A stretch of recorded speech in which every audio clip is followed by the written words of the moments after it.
Hey there, this is Carrie with the Unstoppable Woman Project. I am so excited to have you here. Obviously, you found me and you clicked through because you want to know how to save yourself from hormonal hell. That's what I'm going to start calling it, because we as women have all experienced that, haven't we? For sure, I know that 20 years coaching and leading women towards being unstoppable, one of the greatest conversations that comes up is all about hormones and how to navigate them. Now, if you're anywhere in the same position that I was 10 years ago before I started this journey for myself, I can relate to what you're experiencing right now.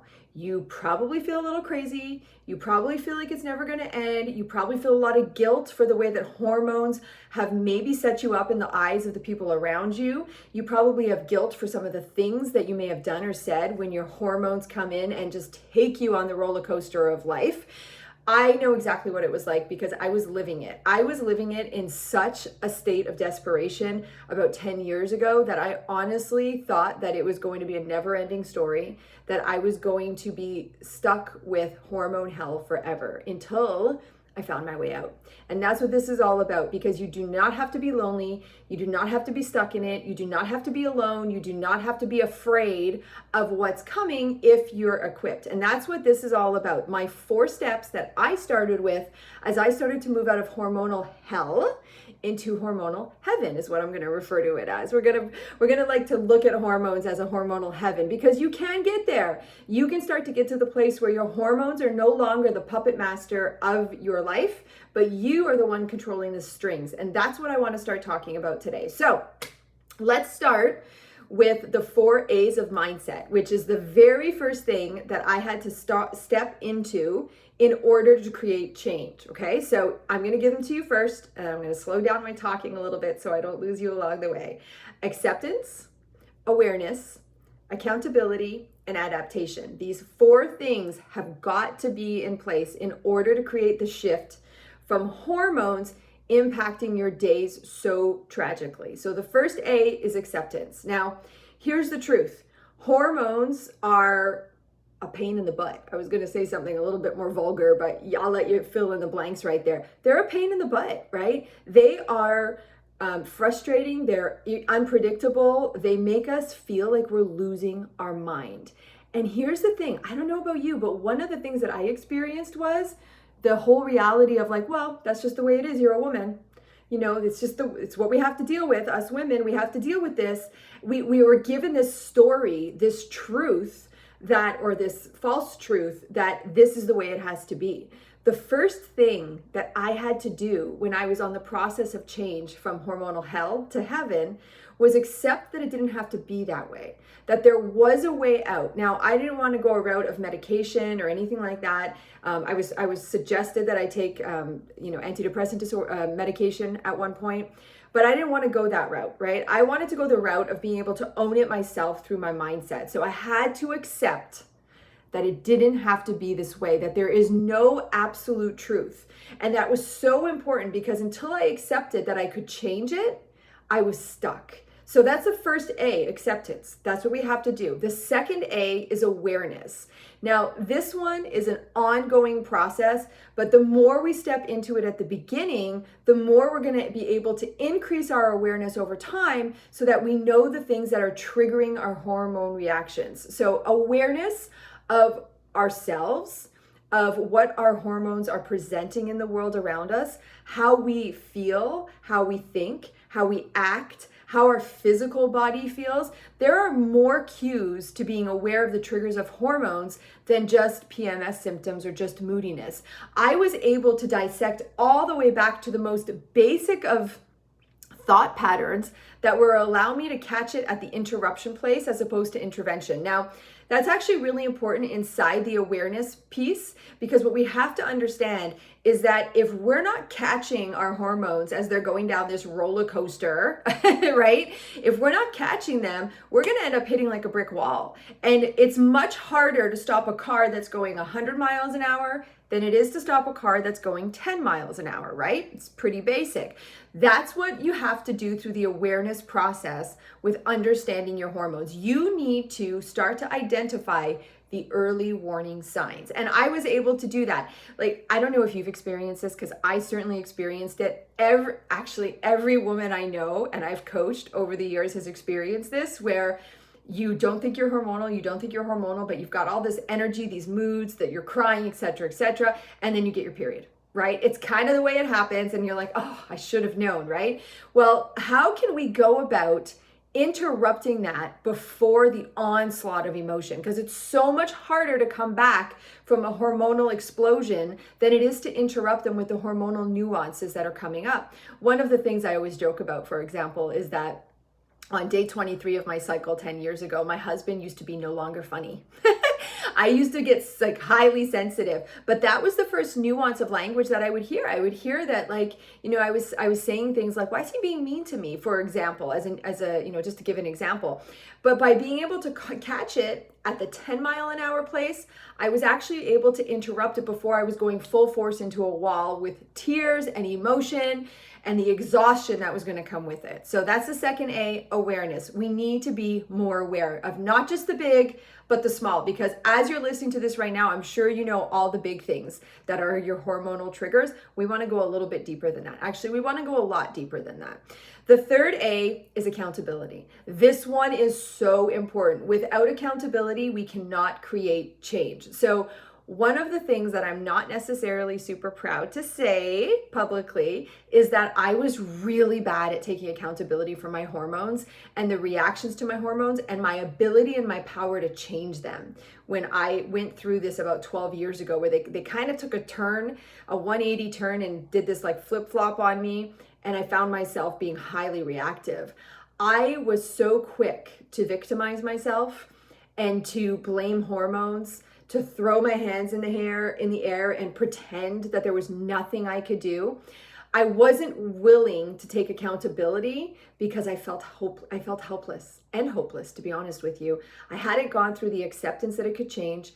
I didn't have enough awareness to be able to understand where I could make the changes, and therefore it made accountability really, really hard. So if you can relate to that, I'm going to encourage you not to find yourself beating yourself up for the fact if you're not taking accountability for the change, but let's not just dismiss our hormones as something we have to deal with without recognizing that we can take some ownership over it, and we can empower ourselves to create a greater change and a greater shift when it comes to our hormones. So that's the third A, accountability. And the final A is adaptation. Now, the adaptation process, you have to do it after the first three A's: acceptance, awareness, and accountability. Then comes adaptation. How do we step out of hormones instead of stepping into hormones? How do we stop the train that's going full speed at a wall? How do we interrupt? What tools can we use? You know, for example, you know, I use these things called flow switches,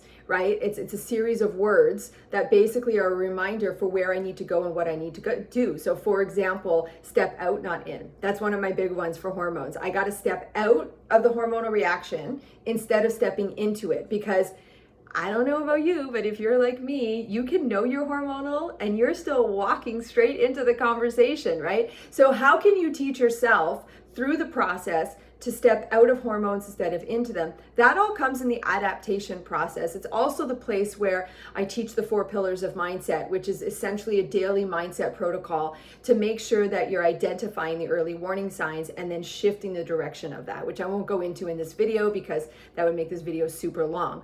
But what you need to start doing is those 4 A's. Acceptance, that what you're experiencing does not have to be this way. Awareness to all the nuances of your hormones and their reactions and their triggers. Accountability, that you don't want to be a victim to them, but you can change it. And then the final one is adaptation. That is the last one that you have to start stepping into. And you really can, sorry, fumbled my own words there. You really can step from a hormonal hell to a hormonal heaven. I've done it. And so have countless other women around the world who I've coached. Now, here's the thing, okay? Those 4 A's are going to get you started. They're going to get you started. They're going to get you along the way. But I've been in your shoes. I know what it's like to have all the hope for a momentary glimpse and then have to go back and retreat by yourself to figure it all out. So here is where I'm going to invite you to speak to one of my ambassadors.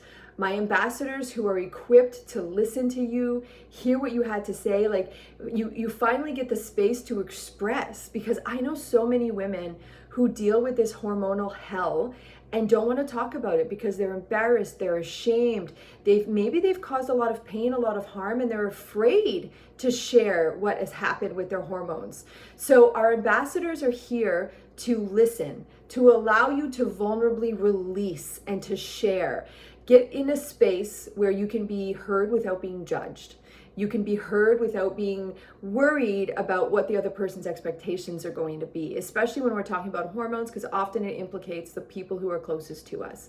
So I would love to invite you to book a call with one of my ambassadors who'll get on the phone with you, they'll have a conversation with you, and they'll listen to you talk and help direct you and help shape a little bit more of what you can be doing for yourself. So now here's what I'm going to say, okay? The one thing I'm going to say to close out is a lot of times women will watch this and they will feel inspired to change. They will feel a momentary glimpse of faith, of hope. But then what happens is it comes time to jump on that call and they don't show up. Now, I'll be honest, that doesn't affect me or my ambassadors, right? Because we understand it. But what I'm going to ask you to do is to recognize that if you're not showing up, it's not about not showing up for us. It's about not showing up for yourself.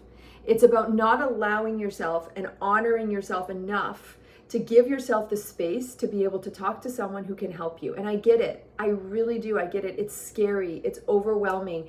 It's not comfortable to open up and talk to a complete stranger. But let me tell you, me and my ambassadors are here because we get it. We've been in that situation, whether it's with hormones or something else. We have to travel that journey of mindset so that we can be the puppet masters of our life. So do yourself a favor, like really and truly. Like I have watched women's lives change like that from just taking that plunge, taking the call, jumping on the call, having the space to express and to share. Do yourself a favor, book a call, and don't cancel on yourself. It's not about us. Don't cancel on yourself. And when you're on a call with an ambassador, they will take a moment to share with you a little bit more about what the Unstoppable Woman Project is, how exactly we go about helping women with their hormones and their health and their reality, so that they can start shifting that. So I don't want you to be surprised and caught off guard, because look, this is in full transparency. When I found my way 12 years ago with this, it became my mission to help other women do the same, because I was in a position where I was suicidal. I was self-harming 12 years ago because of my hormones.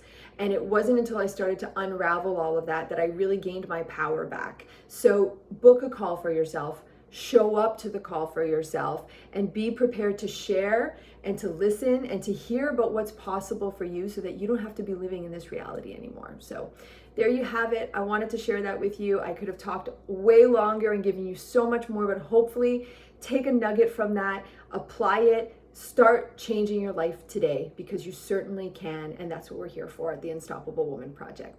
Take care.